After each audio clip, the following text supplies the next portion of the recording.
Hi friends, అందరికీ good morning. ఇవాళ మాకు సోమవారం రోజున సద్దుల బతుకమ్మ పండుగ అన్నట్టు నేనైతే 4:30కే లేచాను. అంటే అనుకోకుండానే లేచిన. ఇట్లా లేచేసరికి మస్తు చీకటి ఉంది. నాకైతే మస్తు భయమైంది. కానీ ఇక గోవిందనామాలు పెట్టుకొని పని చేసినాం. కానీ ఒకసారి ఒక చీకట్లో ఒక నైట్ చీకట్లో ఒక క్లిప్ తీద్దామని అయితే తీసిన అన్నట్టు మొత్తం చీకటి ఉంది. ఈ ఇంటి ముందంటే గుమ్మడి చెట్టు కాబట్టి ఒక గుమ్మడి పూలు అయితే ఎట్లుంటాయి అని తీసినాం. మొత్తం పూయలేదు కాబట్టి సగం సగం పూసినాయి. పూసినాక పసుపు కలర్ ఉంటాయి, పూయకముందు ఇట్లా ఆరెంజ్ కలర్ ఉన్నాయి అన్నట్టు మంచిగా ఉన్నాయి కదా. ఇదంతా అయిపోయినాకనైతే పని చేస్తూ స్టార్ట్ చేసిన అన్నట్టు. అటు ఇటు చూసినా ఎవ్వరు ఇవ్వలేదు. అటు నుంచి ఎంత చీకటి ఉంది చూడరు, దయ్యం వస్తుంది అన్నట్టు మస్తు భయమైంది. కానీ ఇక ఆ పని ఈ పని చేసేసరికి తెల్లారింది. స్నానం చేసినాకైతే ఇట్లా బతుకమ్మ వేసినాం అన్నట్టు. అయిపోయినాక వేసినాం కానీ చాలా మందికి తెలియదు అసలు బతుకమ్మ ఎట్లా వచ్చింది, ఎక్కడి నుంచి వచ్చింది అనేది. తెలుసు మీరు ఇట్లనే మన తెలంగాణలో కరీంనగర్ జిల్లాలో వేములవాడలోనే అయితే ఫస్ట్ మొదలైంది అక్కడనే అన్నట్టు. బతుకమ్మ పండుగ వేములవాడలో ఉన్న కళ్యాణి చాణిక్యులు పరిపాలించారన్నట్టు. అప్పుడు తమిళనాడు నుంచి చోళ రాజులు ఈ వేములవాడల మీదకి దండయాత్రకు వచ్చినప్పుడు రాజరాజేశ్వర చోళ అని అతను వచ్చి స్వయంగా వీళ్ళని ఓడించి రాజరాజేశ్వరి అమ్మవారి గుళ్ళ నుంచి వెళ్ళి ఆ శివలింగాలను అయితే దొంగలించారట. దొంగలించి ఇప్పుడున్న తంజా విలేజ్లో ఉన్న ప్రపంచంలోని గొప్ప టెంపుల్గానైతే ఇప్పుడు అదే గుడి అన్నమాట.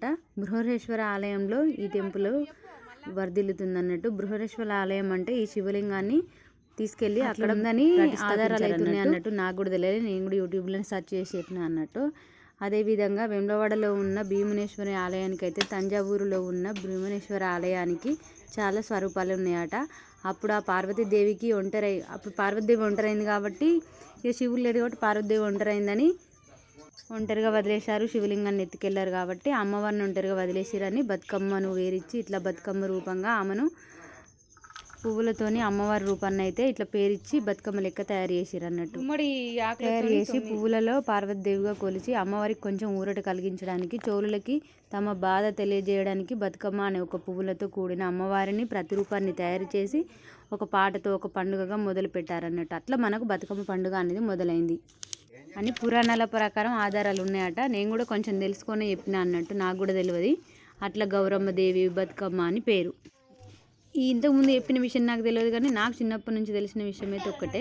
ఒక చోళరాజుకు ఒక 100 కొడుకులు ఉట్టి చనిపోయినాక అప్పుడు దేవుని వేడుకుంటే పార్వతీదేవి అమ్మవారిగా మా కూతురుగా ఏమని వరం అంటే కోరుకున్నాక అప్పుడు సత్యవతికి దుర్మంగళ మహారాజుకి అయితే ఒక ఆడపిల్ల జన్మిస్తారన్నట్టు. జన్మించిన ఆడపిల్లను నువ్వైన బతుకమ్మ, మా 100 కొడుకులు మంది చనిపోయారు కదా, నువ్వైన బతుకమ్మ అని ఆమెను వేడుకుంటే అప్పుడు బతుకమ్మ అని పువ్వులతోని పెరిచి ఆమెను కూడా బతుకమ్మ అని అట్లా కూడా మనకు పండుగ స్టార్ట్ అయింది అన్నట్టు. అట్లా మన తెలంగాణలో బతుకమ్మ పండుగ వచ్చింది.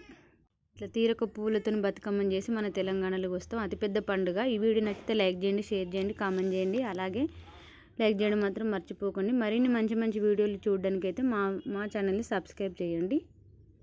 మీకు బతుకమ్మ పండుగ ఎట్లా వచ్చింది, ఏ విధంగా వచ్చింది కామెంట్ చేయండి. బాయ్.